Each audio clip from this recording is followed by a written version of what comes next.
Board of County Commissioners now in session. Ms. Jack, will you say the prayer followed with the pledge, please? Let's pray. Father God, we love you today and we thank you for all your many, many blessings at work in our lives. And we just thank you for your grace and your mercy and your goodness to us. We ask now that you be with us throughout the proceedings of these meetings now and this afternoon. We pray that you would help this board to work together for the best outcome for all the citizens of Franklin County.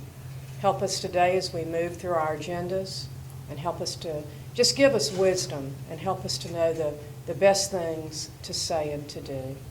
Now we ask that you be with our county employees. We ask that you be with our servicemen and women as they protect our freedoms. And we are reminded that freedom is not free. And we are living in a time when our country is in peril. And we just lift up our country and our servicemen and women to you. And we ask for your hand of protection to continue over our country. Now, all these things, we give you the glory and the honor because you are such a good God and an awesome God to us. And we thank you. Amen. Amen. I pledge allegiance to the flag of the United States of America and to the republic for which it stands, one nation, under God, indivisible, with liberty and justice for all. Good morning, everyone. Good morning. All right, we have the minutes. So move. Second. Have a motion second on the floor. All in favor? Aye. Motion carries. Have the county bills. So moved. Second. Have a motion second on the floor. All in favor? Aye. Motion carries. All right. Department heads, Howard Neighbors. Morning, Commissioners. How y'all doing? Good morning, Howard. Just got a couple of items for the board. On our equipment operator number one is gonna be Bobby Lally, which is gonna be coming off inmates. So I would like to ask the board for approval for inmate supervisor, which will be run 2 weeks in-house, so. So move. To have a second? Second. Have a motion second on the floor. All in favor? Aye. All opposed? Motion carries. And the equipment, the new piece of equipment we got should be here by the end of the month, so. I called them yesterday and talked to them. So y'all have a new toy. A new one. We're gonna put to work. Hopefully get a lot of work done in the county Yeah. with it. Yeah, we're gonna get to work with that one. Yeah. Anything about, got anything for Howard? That'll be good. Anything for Howard? I just have one thing I want to ask staff and the board about. I've wondered about this, and y'all may know the answer, but, you know, we have a lot of our men over there are certified to oversee inmates.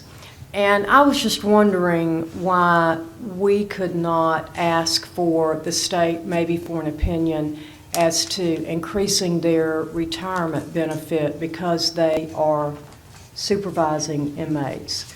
Commissioner Sanders, you've been here the longest, so do you recall taking that up or talking? We've never taken it up. Never taken it up? Not that I can recall. Can you, Commissioner?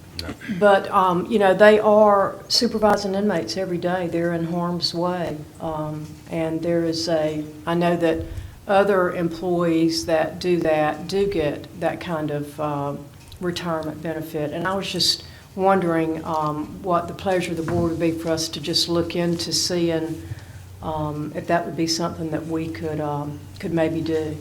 I would say just contact Warden Smith out there at FCI and see. Are they the ones that decide how that? They can tell you where to go to. It's on the high-risk retirement through the state, just Okay. like with the law officers.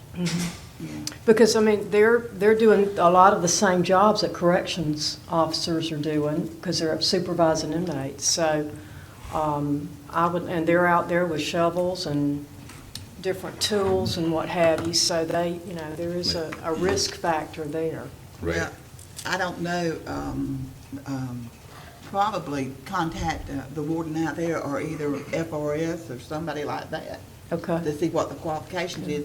And the reason, I always thought, it was just a thought, that the reason why they never could get the high risk or anything like that was because they didn't go through the official training of a corrections officer. I think you have to be certified to do it. He can Yeah. get Michael check it out. I think that's what it is. I think you have to be certified to get the high-risk retirement. Yeah. Well, they've got some sort of, what, lesser certification? We got it, I go through it, it's That they a go through? 2-day course is what it is, out at the prison.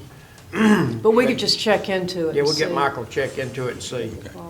And that would be for anybody like Parks and Rec or anybody else that oversees inmates. Yeah, if we do it, we have to do it for all that works them.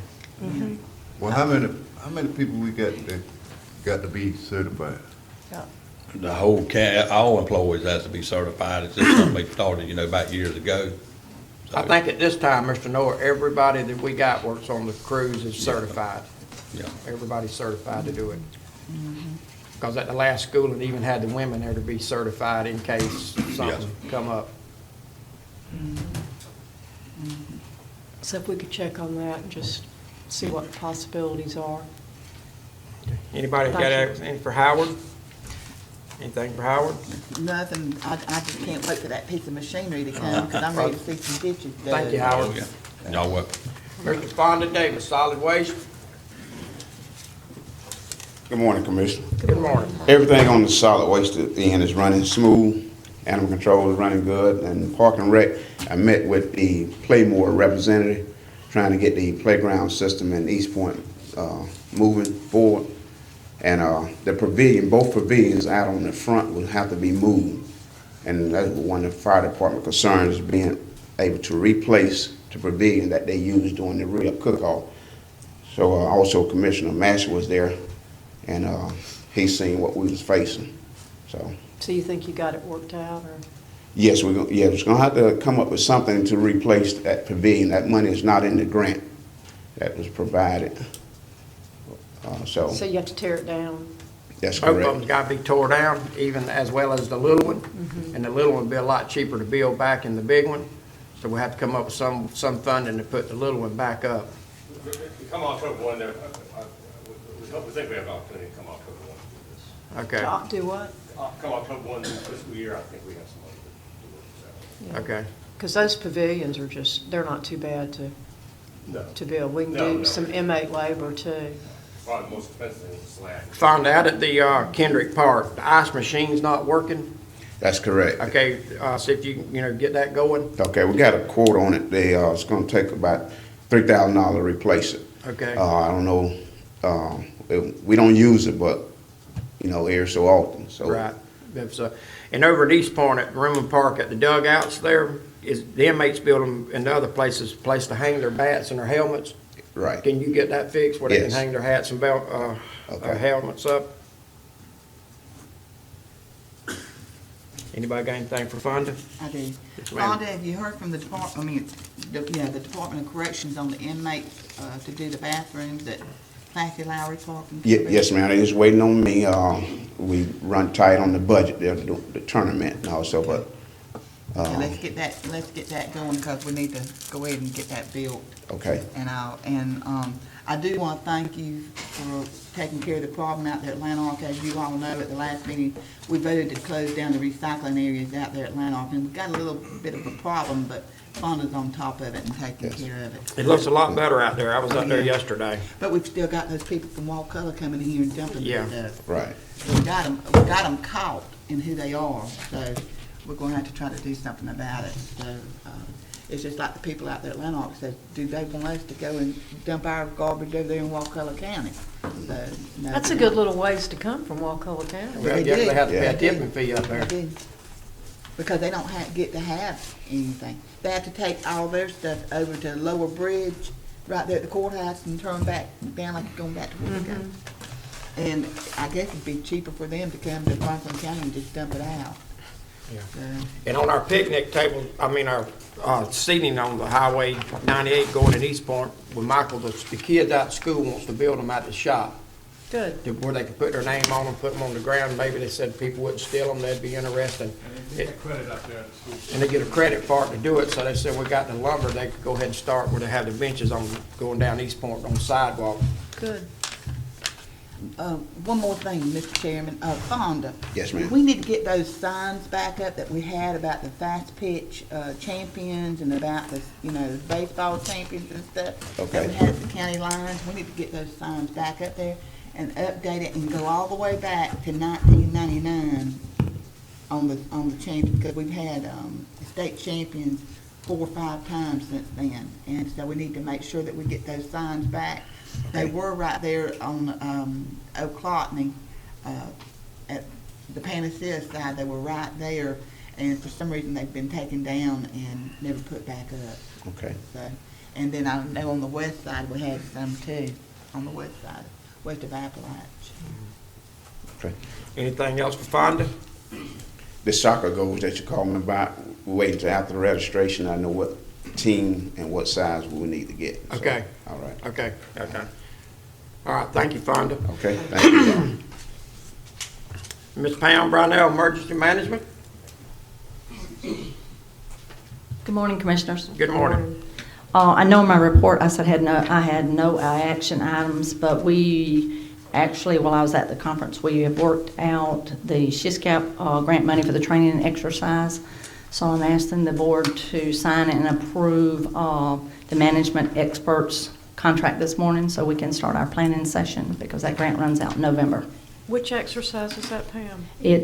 We haven't decided what exercise. Okay. That's going to be, we'll get with our stakeholders and decide what they need. Because this is like I said, this is the last of the training money. Federal government's cutting out training but still requiring it. So moved. Have a motion on the floor? Second. Have a second. All in favor? All opposed? Motion carries.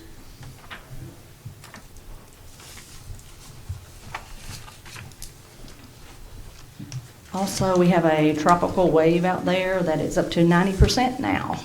That's just rolled off the coast of Africa. They're saying in the next 48 hours, it's possible that it could become a tropical depression. So we know what the next step of that is. So it's still a long ways off, so we'll be monitoring it. You storm ready? Yes, sir. Anybody have anything for Pam? Mr. Chairman, I just got one Yes, thing ma'am. along with what Commissioner Lockley just said. We've got a couple of boats that are abandoned around and behind the East Point Pavilion. And Alan, Michael, we need to figure out getting those boats because they're partially sunk. And if we get a storm, it's going to destroy It'll be a highway, just like we have in the past. that it'll, because the boats that are tied up, that aren't supposed to be tied up, folks will come and move those, but these are sunk. And there's about 3 of them, one on one dock and then 2 on the other one behind the pavilion that is actually the county dock.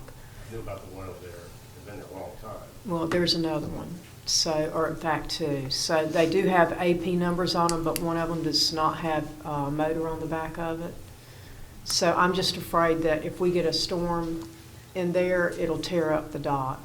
And it'll end up, like Pam says, in the middle of the road, and we'll have to have more stuff to move, Well, so. if you can find out who they are, they don't want them, just get the county to hook a rope to them, pull them up to the ramp, and they take that bucket truck, reach and grab and put them back in the Yeah. back of it and haul it off. One of them, we can do that, and another one we may have to get somebody to get in the water and pull it to shore and then yank it. But if y'all could do that, because, we're getting in that window of when we could catch a storm, Yes, ma'am. knock on wood, but, We're not having any, I'm afraid. that's right. Anything else for Pam? Make sure you contact the owner, Yes. because they'll be saying you tore up the door. All right, thank you, Pam. Thank you. Miss Ann Birchwell, oh, I'm sorry, Eric. I'm sorry. Switch today, I don't care. Good morning, Commissioners. Good morning. Good morning. You have our written report for the extension program for this past period, and it probably looks pretty slim. That's because we were in the process of moving our offices out of the Armory. Spent a good bit of time working on that with I don't know, 20, 30 years of materials accumulated over there at the Armory. We're now located actually on the third floor of the courthouse, and we do not have our phone numbers moved over there yet, but I anticipate that will happen this week. And we do have internet access, so if you need to contact us, you can email us and reach us that way. I did have one thing I wanted to share with you, because I missed your last board meeting. I was attending the Ag Innovator event that our district extension group does each year, and they hosted it over in Monticello this year. And that event is done to kind of highlight our local agricultural businesses that have some kind of creative or innovative method or technique in their business, and to give them some recognition. And this year I selected Watkins Honey Incorporated as our Franklin County Ag Innovator of the Year. And I did a presentation over there at the event in Monticello, but I wanted to give Watkins Honey some recognition locally. So I asked permission to be able to show just 3 or 4 slides to you that I used in the luncheon over there, and just recognize how George has been a real leader and innovator in terms of the Tupelo honey production industry from our local area right here in the Apalachicola River Basin. So I'm going to start those. Did you bring us any samples? I don't have samples. We've got to get with George for Yeah, that. let me say, George was going to be here this morning, and so. Yes. So Eric is going to present a plaque to George personally. We're sorry he couldn't make it here this morning, but that's what sort of prompted this presentation. I want to just show you the award that he got, and I will get this to him as soon as I can, but it's a very nice plaque that recognizes his part in our local business here as an ag innovator for our areas.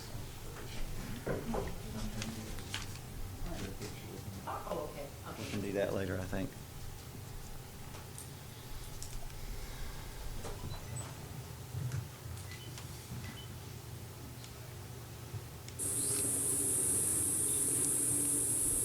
Now, George, that's the sound of money.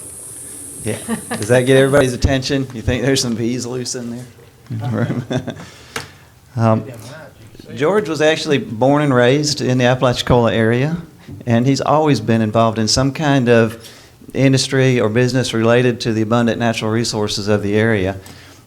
He began beekeeping back in the early 1990s, and he was quick to kind of adapt his operation to take advantage of the very short but very important bloom season for the Ogeechee Tupelo in the lower river basin here. They also call that tree a white Tupelo or the Ogeechee lime.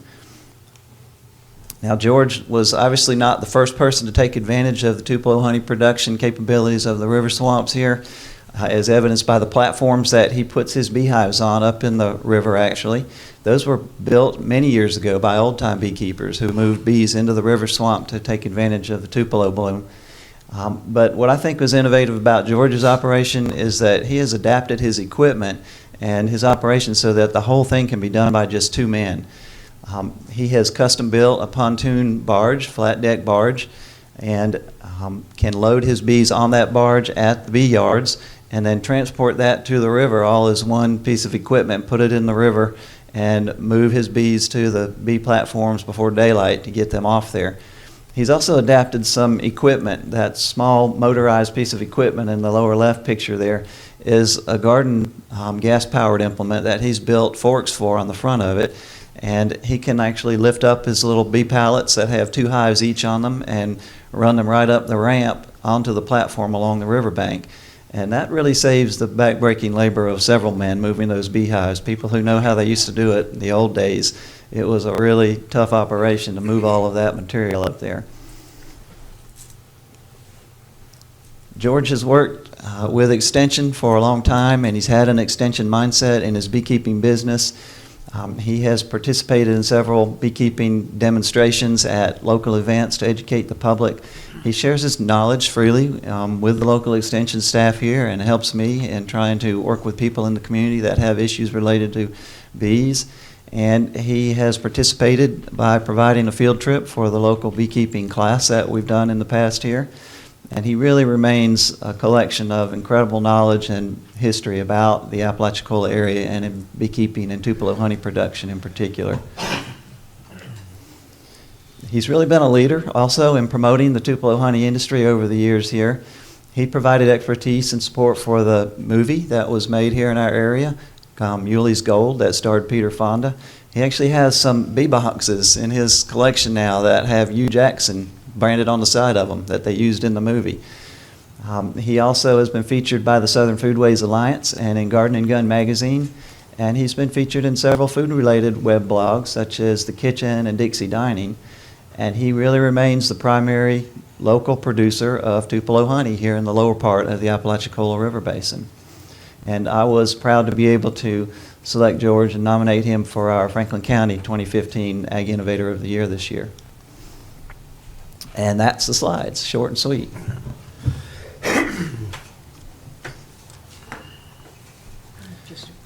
That's all I had, unless you Anybody got folks. anything for Eric? Eric, what is the state of the Tupelo harvest this year? I was of the understanding that it was very, very low, and what does Mr. Watkins have to say about that? It was extremely low. It was much less than last year's crop, which was a way below average year as well. And we think it was primarily the weather situation that kind of occurred during that bloom this year. We got a cool snap in there and some dry weather, and it just shut the flow down. Looked really good as far as the blooms on the trees when we put them up there in the river swamps, but the flow just did not materialize, and that's the nature of that business. You'll have really good years and really poor years sometimes. So price is going up. That's the outlook. That's what it sounds like. Yeah, in fact, I've already seen Tupelo for, what did I see it for? Gosh, I think it was $22 for a 2-pound jar. It's So, great stuff. It is. It's premium table honey. Anybody have anything else for Eric? Thank you, Eric. I'm going to go ahead and disconnect this so Howard can plug in. Drawing off the battery.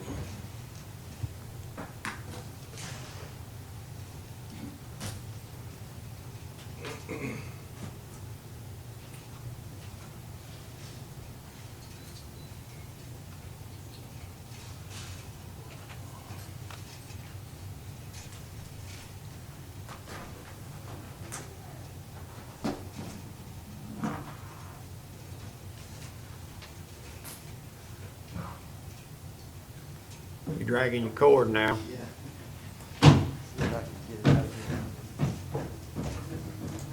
Miss Ann Birchwell, front library.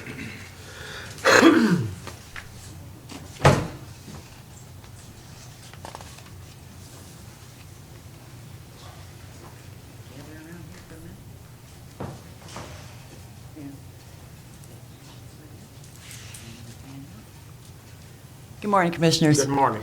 I brought some friends with me.